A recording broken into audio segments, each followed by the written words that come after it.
Menghadapi pemilu 2024 dan verifikasi Parpol 2022, Partai Nasdem menyiapkan lebih awal mesin partainya karena target mereka dapat menjadi pemenang dalam pesta demokrasi 3 tahun mendatang.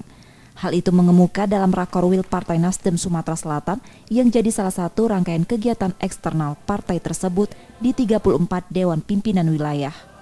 Wakil Ketua Umum DPP Partai Nasdem Ahmad Ali mengatakan mereka juga mewaspadai corak dan dinamika politik pada pemilu 2024 nanti. Hal itulah yang menjadi konsentrasi pembahasan dalam Rakorwil selain memastikan sejumlah pengurus partai hingga tingkat desa.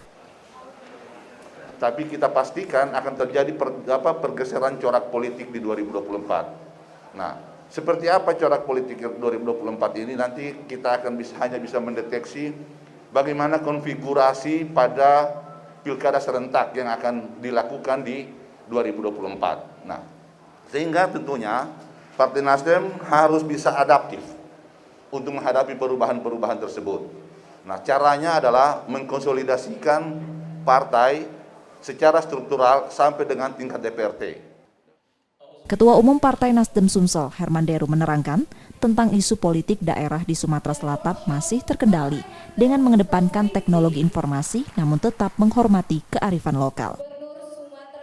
Dan isu lokal di wilayah ini semua terkendali dengan baik dan Partai Nasdem tetap istiqomah menjadi partai yang berada di pihak pemerintah baik di lokal maupun di nasional. Pada kesempatan itu, Partai Nasdem juga memastikan posisinya tetap sebagai pendukung pemerintah, baik daerah maupun nasional. Tim Liputan Kompas TV Palembang, Sumatera Selatan.